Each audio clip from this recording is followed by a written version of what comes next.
Le MAC d'Esther, c'est toute l'actualité du parc technologique de Limoges. En ce beau mois d'août, nous vous proposons un florilège bien mérité avec l'aventure du programme Pi et la start-up Grain. À suivre, le mode d'emploi pour réussir sa levée de fonds. Et on termine avec un service proposé par Esther Technopole et la Chambre de commerce et d'industrie pour tout savoir de la propriété intellectuelle. Le MAC d'Esther, c'est parti! Grains Up est une jeune société limougeaude qui réalise sur mesure des parcours numériques d'évaluation et de transmission de compétences. Programme Pi travaille à une solution dédiée pour les apprentis du CFA du bâtiment à Limoges. Oui, parce que l'idée, c'est qu'à chaque fois, la surface, il faut qu'on finisse en mètres carrés, donc d'une manière ou d'une autre, il faudrait. Après, peut-être qu'on peut mettre plusieurs, ils ont la lecture d'un mètre. Il va y avoir une réponse où c'est 1,02 mètres. Alors là, on est en train de se pencher sur une situation de la finition dans le bâtiment. Et on est en train de faire le maîtrait d'un mur, d'une pièce, de plusieurs murs, du plafond, pour trouver les quantitatifs de matières premières qui seront utiles, donc papier peint et peinture, qui seront utiles pour réaliser les travaux. Alors, quand on déroule le scénario de la situation, on se rend compte qu'il y a beaucoup de difficultés, de vocabulaire, c'est vrai, avec le maîtrait, etc. Mais il y a aussi les difficultés d'enchaînement des étapes.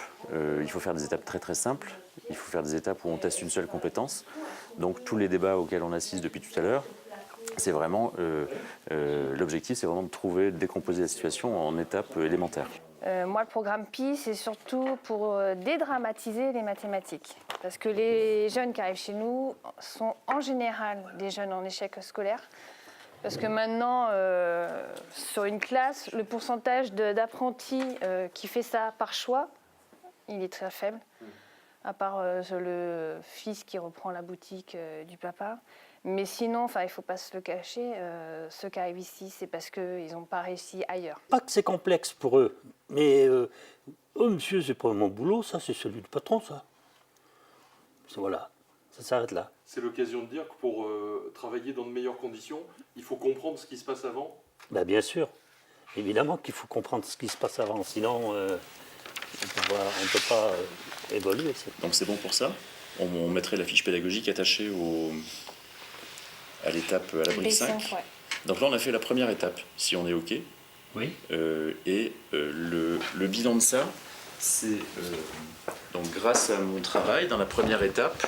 J'ai calculé la surface des... Alors j'ai mesuré, réalisé le maîtrait de la pièce, c'est ça? Alors, nous, on est là, pourquoi? Parce que les formateurs, les enseignants sont au contact des vrais besoins des gens qui vont devenir des professionnels. Donc ils se rendent compte des difficultés qu'ils ont tous les jours à transmettre les compétences. Et néanmoins, dans le groupe de travail que vous voyez derrière moi, nous avons quelqu'un qui a travaillé réellement en situation de peintre, de finition de bâtiment, et qui est devenu formateur. Ce qui fait que lui, il a lui-même vécu les situations, il sait de quoi il parle.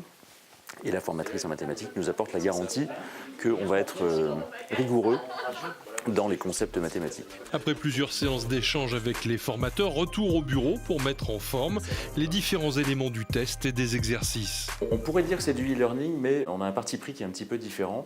C'est-à-dire qu'on considère que le e-learning n'est pas toujours efficace en fonction de la population à laquelle on s'adresse. Donc nous, on pense qu'il faut faire des outils qui sont à la disposition du formateur, et le formateur les utilise de la manière qu'il va juger la plus efficace pour obtenir son résultat de transmission de compétences. Donc parfois, c'est de l'autonomie face à un ordinateur, mais parfois aussi c'est du tutorat. Donc on va avoir un ordinateur avec un support e-learning qui va se dérouler, qui va être interactif avec l'apprenant, mais on va avoir le formateur en tuteur derrière qui va accompagner, expliquer, tutorer. Moi, je fais le lien vraiment entre les réunions de travail de l'équipe projet et puis la construction du parcours numérique.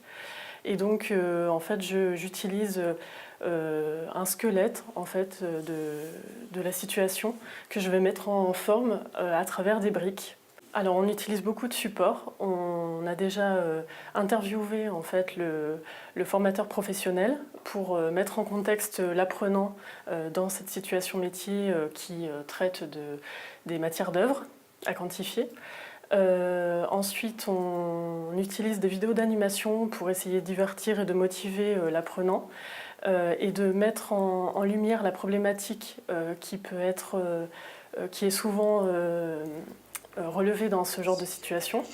Et ensuite, on va essayer d'organiser des exercices pour les faire travailler sur cette situation concrète. On a ajusté, on a affiné, et puis on a trouvé une recette qui semble bien fonctionner, à la fois en termes de durée, de l'expérience, mais aussi en termes de difficulté de contenu, en termes d'interaction, en termes d'alternance de type d'interaction. Tout ça est très très compliqué à régler parce qu'il faut qu'on s'adresse au plus grand nombre, mais en même temps, il faut qu'on soit efficace, donc c'est un équilibre à trouver. Et pour vérifier le nouveau parcours, rien de mieux qu'un test grandeur nature avec des apprentis en cours de formation. Retour au CFA. On a une pédagogie de l'alternance, donc on doit prendre en considération l'ensemble des parcours et des personnalités de chacun de nos jeunes. Ça veut dire qu'on a des jeunes qui sont parfois soumis à quelques difficultés et on se doit de proposer des choses justement pour résoudre ces difficultés. Et à contrario, on peut avoir aussi des jeunes qui ont des parcours beaucoup plus aboutis, en tout cas en devenir, et qui ont besoin d'avoir des choses plus approfondies sur les métiers. Et tout module effectivement spécifique de formation peut apporter une réponse à ces jeunes-là. Alors je vais regarder leur utilisation et la façon dont ils utilisent l'outil. Et puis on va également regarder si effectivement ils trouvent ça fluide. On leur a préparé un petit questionnaire et donc on va tester et éventuellement apporter des modifications en fonction de leur ressentiment. Je pense que c'est très intéressant et l'utilisation est simple. Sur la façon de calculer, je trouve aussi que c'est plus simple que la méthode jusqu'à présent. L'utilisation des outils sont simples aussi. La méthode fonctionne, elle a été validée pour plusieurs métiers, peintre, solier, commercial, boulanger, mécanicien, véhicule industriel. Une grande enseigne de bricolage va lancer l'usage des parcours adaptés aux besoins de ses vendeurs et conseillers en rayon. Aujourd'hui, avec cette référence, je suis en train de lever des fonds pour pouvoir financer le développement de l'entreprise. Qu'est-ce que ça veut dire ? Ça veut dire que d'une part, nous allons créer des nouveaux parcours qui s'adressent à de nouveaux métiers. Donc lever des fonds, ça va me servir à financer la création de ces parcours métiers, sur différents métiers. Mais aussi à commencer à commercialiser. Et commercialiser, comme on s'adresse à des cibles assez variées et très nombreuses. Il y a 1100 CFA en France. Il y a plus de 3000 organismes de formation de taille raisonnable, plus de 10 salariés en France. Donc il va falloir qu'on se muscle aussi pour pouvoir aller présenter notre innovation à ces clients-là dans un délai raisonnable, en même temps qu'on est en train de construire des contenus adaptés à leurs besoins. Tout cas est particulier, on va chercher les fonds quand on en a besoin. La levée de fonds est un passage obligatoire pour tout entrepreneur devant assurer le financement de son développement pendant ou après le lancement de l'entreprise. On en a besoin quand on a, soit quand on a un développement technique à faire important ou quelques études par exemple de marché, ou bien quand on a fait ses premières factures et qu'on a besoin de gagner la confiance d'investisseurs privés pour accélérer sur le marché. Inplanta œuvre dans les biotechnologies, une plante sans entretien pendant plusieurs semaines voire plusieurs mois, en vente dans les jardineries et magasins spécialisés. On est en étape cruciale puisque cette semaine on dépose les statuts et on crée l'entreprise officiellement. Alors pour ça, vous avez déjà trouvé un mode de financement pour démarrer l'activité et pour développer l'entreprise, il va falloir en trouver encore plus. On a différents partenaires. Je suis aujourd'hui à l'incubateur de l'Avril du Limousin, donc c'est notre premier partenaire qui nous met à disposition des locaux, des moyens financiers. On a aussi comme partenaire institutionnel BPI, la Banque publique d'investissement, et la région au travers différents types d'aides. Mais maintenant, en particulier dès les premiers mois de vie de l'entreprise, on souhaite aller chercher des investisseurs et donc procéder à une levée de fonds. On est informé par différents moyens. L'incubateur nous donne de l'information à travers des réunions d'information. L'Agence de développement et innovation Nouvelle-Aquitaine organise aussi des informations et des aides à la mise en place des dossiers. Et puis ensuite, on se renseigne entre nous, entre créateurs d'entreprises. Les incubateurs et le réseau que l'on a nous donnent de l'information. On commence déjà par faire un peu nos propres poches, si je puis dire. Voilà, donc on est 4 associés dans l'entreprise, donc des fonds personnels. Dans mon cas personnel, un prêt d'honneur. Voilà, donc par la structure Initiative Limousin, donc un prêt à taux zéro sans garantie. On va chercher du financement auprès de la région. de la subvention pour financer notamment le matériel, et puis du financement bancaire déjà pour débuter le démarrage de l'activité. On développe des contenants céramiques pour l'élevage du vin. Donc une alternative au classique fût de chêne, cuve inox qu'on trouve classiquement chez le vigneron. À chaque entrepreneur son tempo, mais pour tous, le premier partenaire financier, c'est l'incubateur. Nous-mêmes, on fait de l'avance remboursable auprès de nos chefs d'entreprise. Et puis ensuite, ça va être le jeu suivant, un peu d'argent public, un peu d'argent privé, un peu d'argent public, un peu d'argent privé. On va avancer comme ça sur 2 pieds, de manière à arriver à la fin de l'incubation à des volumes qui peuvent aller entre 100 et 200 000 euros. Mais ces volumes-là précéderont généralement une vraie levée de fonds à destination des fonds d'investissement ou des business angels. Là aussi, on va dire, chaque projet a des besoins de levée de fonds à des moments différents. Nous, on souhaite le faire assez rapidement, entre la fin de la première année et le premier semestre de la deuxième année d'existence. Donc, si possible, entre fin 2018 et courant de l'année 2019. On imagine faire une levée de fonds entre 300 et 400 000 euros. Biopitos est proche de la sortie de l'incubateur. La production à échelle réelle va bientôt pouvoir commencer après 2 années passées dans la structure. Donc ces 2 ans nous ont permis de mettre au point les prototypes, de nous caler un peu sur notre stratégie commerciale, de commencer déjà du démarchage. Et puis maintenant on rentre dans le cœur du projet et dans la fabrication. On travaille d'ores et déjà sur de nouveaux projets, sur de nouveaux produits qui nécessitent des fonds assez importants en termes de recherche et d'innovation. Et donc la levée de fonds est un moyen indispensable. C'est pas évident puisque c'est quand même un mécanisme un peu compliqué, il y a beaucoup d'étapes. C'est un processus long qui prend beaucoup de temps et qui est un peu compliqué à gérer en parallèle de l'activité de l'entreprise. On doit y penser dès le départ, dès l'entrée d'incubation, et puis la déclencher au bon moment puisque c'est très long. En particulier en France, par opposition à d'autres pays, la France, la moyenne c'est plutôt 1 an.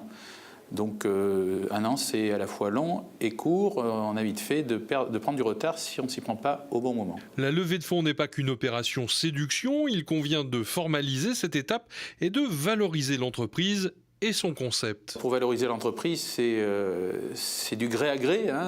Donc il y a les méthodes comptables classiques qui sont en première approche le montant des fonds propres. Mais en innovation, tout est différent. En innovation, on va parler de goodwill, c'est-à-dire de potentiel futur de l'entreprise. Donc c'est un monde complètement décorrélé des entreprises classiques comme les commerces par exemple, ou les entreprises de services classiques à la population. Il n'y a pas de règles, il y a simplement un accord à trouver entre les fondateurs et ceux qui viennent y investir sur un montant de la valorisation de l'entreprise.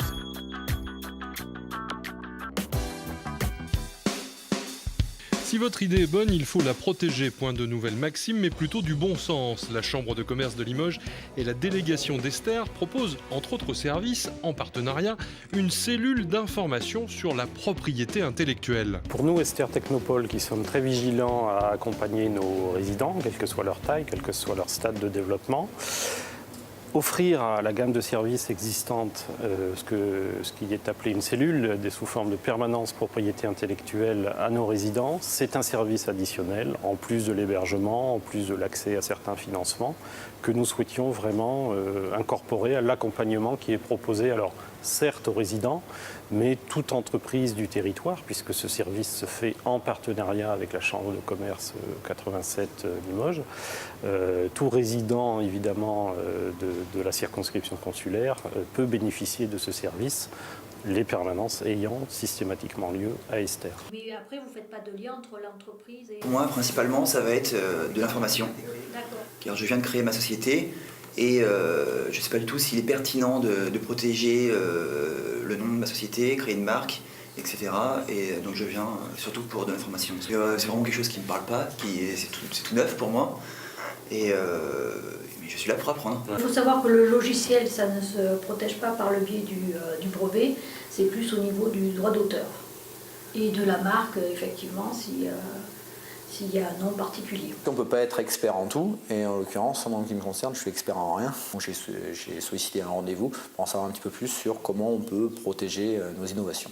Notre innovation était bien entendu protégée dès ses prémices par la personne qui l'a imaginée. Maintenant, on ne va jamais trop loin dans la protection. Alors la spécificité des logiciels fait qu'on ne peut pas protéger un logiciel. En revanche, sur la question de la protection de la marque, ce qui est complexe, c'est d'être suffisamment large dans l'environnement. C'est-à-dire protéger une marque en fonction de ses domaines d'activité. Voilà. Pour bénéficier de cet accompagnement, c'est simple, il suffit d'être installé en Haute-Vienne et de prendre rendez-vous. Au préalable, l'entrepreneur, sa contrainte, c'est qu'il doit prendre rendez-vous. C'est sur rendez-vous, c'est un rendez-vous qualifié. C'est grâce à l'expertise de conseillers de la Chambre de commerce et d'industrie que ces permanences sont délivrées et peuvent être abordées tout type de questions parce que le niveau de connaissance des problématiques liées à la propriété intellectuelle est très variable d'un entrepreneur à l'autre. La France est un pays d'ingénieurs qui est très bon technologiquement parlant, mais malheureusement jusqu'à récemment, beaucoup de ces ingénieurs oublient de se préoccuper des questions de protection de propriété industrielle.